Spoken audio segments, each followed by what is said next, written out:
Hello everyone, I'm the Saxy Gamer, and today we're here for the very last of the Civilization 6 First Impressions video, at least what I think will be the last of the First Impressions video for Civ 6, because this is the final free content update of the New Frontier Pass, and that means that this is the end of the DLC for Civ 6, unless they surprise us with a little bit more, but aside from that, it's probably going to be waiting to move on to Civ 7, but we'll see if they give any information about that in this video today or not, but anyways, let's go ahead and watch it. So the strange thing was this was uploaded on the 2K United Kingdom channel as opposed to the Sid Meier's Civilization channel.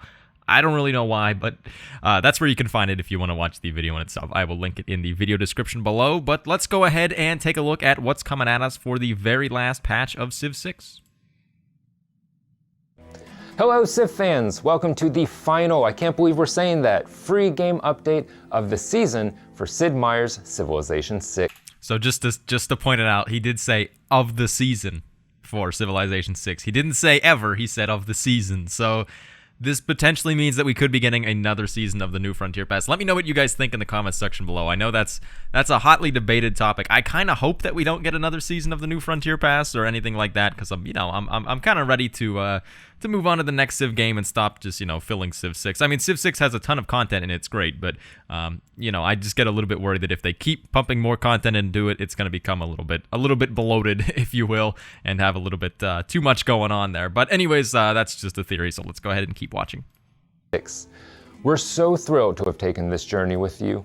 Our community is absolutely vital to our development process, and we couldn't have done it without you. Today we're going to be announcing a few of the details of some of the balance changes you can expect in this update. But first, for all of you True Start location fans, this update includes a True Start Mediterranean and a True Start huge map. We've also updated the AI to make better usage of naval units. This should raise the stakes for travel on the high seas and encourage you to make even more interesting choices around naval production and warfare. So that is one thing I know that a lot of people have previously complained about in Civ, is that the True Start Earth map has been terrible because it's so small. So hopefully the huge True Start Earth is now going to be a little bit better for those of you who like to play that type of map. I personally have never been much of a True Start player, so it's not that insanely good to me, but I know for some of you out there that might be an appealing thing, and we also do get the True Start Mediterranean map as well as some improvements to the AI in terms of naval combat, which I think is good. I guess just use of naval units in general, because I feel like the AI rarely ever effectively use naval units, so hopefully this will be a little bit improved in this upcoming patch, which does work nice because they have just implemented Portugal, so maybe it'd be nice to actually get some quality naval gameplay out of Portugal whenever you're playing against the AI. We're excited to introduce 3 brand new units that every civilization will be able to train. The Line Infantry, the Men-at-Arms, and our most requested new unit by popular demand, we bring you the Trebuchet. This makes me so hyped. I've been asking for stuff like this on stream for so long, to add more granularity to the units in Civ 6, because this is something that I've talked about for a long time, that in Civ 5, whenever you go between swordsman and, infantry, I think, in Civ 5, you would go swordsman, long swordsman, musketman, rifleman, Great War infantry, and in Civ 6, you literally just go swordsman, musketman, infantry. There's a lot less granularity in units, so having a upgraded unit is going to give you a huge power spike over other people, so I think that this kind of works to help solve this. So I assume that the catapult, or that the trebuchet, is going to be a step above the catapult. The line infantry, I think, is between musketmen and infantry, and then, what's the other one called? I don't even remember the name of it, but it looks like it's going to be something between swordsmen and musketmen, so let's go ahead and take a little bit more of a look at what they're going to say about this. Because these new free additions changed the pacing of units in some areas, we re-examined unit strengths across the board and made changes in several places. This helps the new units feel like a So it looks like the line infantry has 65 melee strength. Isn't that around what an infantry is? Maybe an infantry is stronger now?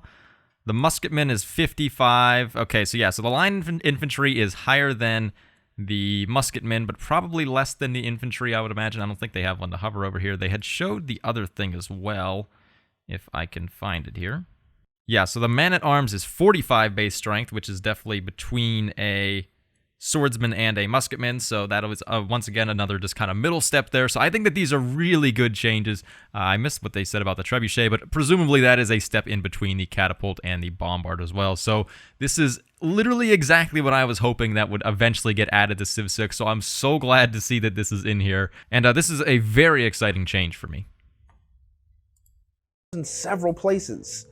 This helps the new units feel like appropriately weighty upgrades, but also smooths out some previous combat differences.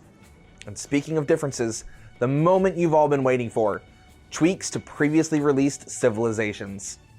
I had the incredible opportunity to help design some of these changes based on the feedback that Spain you have all changes, been please? sharing with us on various forums over the past year. And as many of you know, while I do have the privilege to work on Civ, I'm also a passionate fan of the game, so I am as excited as you are to see these updates. Please note that all of these changes are available for free, but may apply to leaders and civilizations that are sold separately. Batteries not included, all rights reserved. Spain can now form fleets and armadas with mercantilism and received increased gold, faith, and production from trade routes. Oh, hang on, wait, let me go back. Let me look at this leader screen. I honestly don't even know what Spain's abilities are off the top of my head, so it's not gonna do. It's not gonna really help that much. So Inquisitors can remove heresy one extra time. I think that's already a thing. +5 combat strength against players by the religion. That's already been a thing. So now you can form fleets and armadas with mercantilism. I believe you were previously getting them earlier anyways, weren't you? Oh, this is the interesting thing. You can get armadas also with mercantilism. Oh yeah, instead of nationalism and mobilization. Trade routes get +3 gold, 2 faith, 1 production between multiple continents. Oh wait, no, all trade routes get +3 gold, 2 faith, and 1 production. Trade routes between multiple continents receive triple these numbers. Interesting. Wait, does this apply to internal trade routes as well? So from internal trade routes across continents, you'd be getting 9 gold, 6 faith, 3 production? Plus with the other yields that you just get from internal trade routes? That'd be pretty sick. I like this buff. Cities not on your original capital's continent receive +25% production towards districts and a builder when founded. Oh my gosh, I really like these changes. I think that this is such a good change for Spain. I mean, it just makes them more economic, which then makes it so that you can do whatever you want with that gold pretty much. So that you're still going to definitely play a religious game as them. You can still go domination. They're still not particularly geared towards any particular victory. I guess faith is probably the best one for you, or domination, but I definitely like this change. I wish that the mission had gotten some changes, because the mission still seems pretty terrible, but maybe I'm wrong. I mean, I guess 4 faith on a different continent. I guess you're more incentivized to settle on other continents, and getting the free builder means you can build missions really fast, so that is at least something. I don't know. We're definitely going to have to play Spain whenever this update comes out, because I think that these are some pretty interesting changes. Gold, faith, and production from trade routes.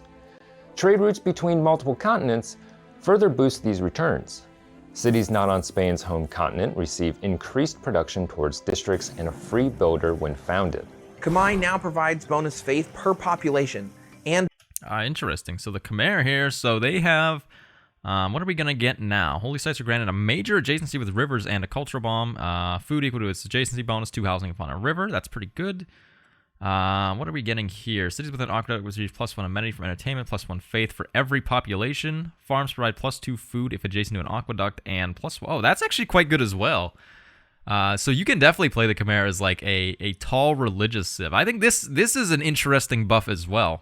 Let's hear them talk about it a little bit more. and bonus amenities for cities with aqueducts. Their farms provide additional food when adjacent to an aqueduct, and now additional faith when adjacent to a holy site. Jayavarman now grants holy sites a major adjacency bonus to rivers, their usual culture bomb, and food equal to the holy site's adjacency bonus, as well as the usual additional housing if adjacent to a river. I think that is quite the good change, honestly. I feel like that's going to make them a very viable tall religion civ. I think that's a really, really cool thing. I mean, the 2 extra faith on holy sites adjacent to rivers, I think, is a really big incentive in itself, but the extra food as well makes that even more attractive. So, very hyped for those changes. I've maybe played Jayavarman once. He's one of my worst, or my least favorite leaders in the entire game, so hopefully I'll like him a little bit more now. As China, when you complete a world wonder, you now also receive a random eureka and inspiration from that wonder's era.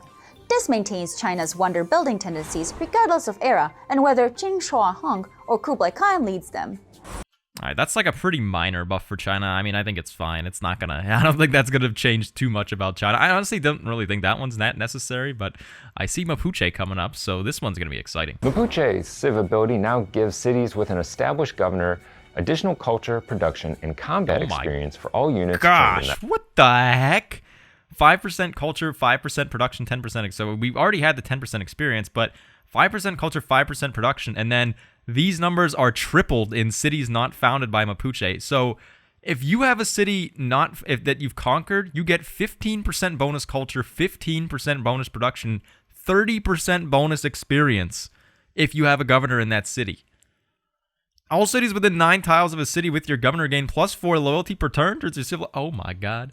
The Mapuche are literally they're hopping up there at that's going to make them so much better.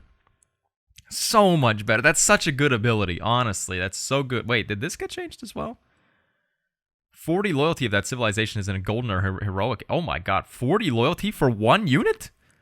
This is insane as well. What the heck? Oh man, I love these changes, honestly. I love that they're buffing the bad civs because this makes them, I want to play all of these civs now. I've never wanted to play, well, I sometimes want to play Spain just because it's a meme that they're so bad, but Spain, very nice buffs. Khmer, very nice buffs. Lautaro, very nice buffs. It makes me want to play all these civs, which I think is exactly what this update should do, which is very, very fun. I also think the Chamomile didn't previously give +1 production, did it? That's not a huge buff, but I guess it's something. That city. These numbers are significantly boosted for cities not founded by Mapuche. All cities within 9 tiles of a city with a Mapuche governor gain additional loyalty per turn towards Mapuche. Lautaro's combat bonus now applies against free cities as well as civilizations in a golden age, and civs in a golden age lose even more loyalty when one of their units is defeated by the Mapuche. Canada's leader ability now provides even more increased yields from mines, camps, lumber mills, and even farms on snow and tundra tiles, making those tiles better than other terrain types for them. Oh, this is something I think is interesting. I thought that Canada was actually in a decent spot, but I mean, I'll obviously take more bonuses. So you now get 2 production on lumber mills. Mines provide +2 production. Lumber mills provide +2 production. Camps 2 food. Farms 2 food. And the other stuff. So this once again just makes them more incentivized to settle in the tundra. It pretty much makes tundra equivalent to what? What would that be equivalent to then? Maybe grassland? Question mark? I'm not entirely sure. I guess it's not quite equivalent to grassland because tundra tiles, I don't remember off the top of my head, but either way, more yields here is a very nice thing. I mean, I thought Canada was pretty decent already, but that's pretty exciting to get even more buffs to them. That'll make them even more of a fun civ.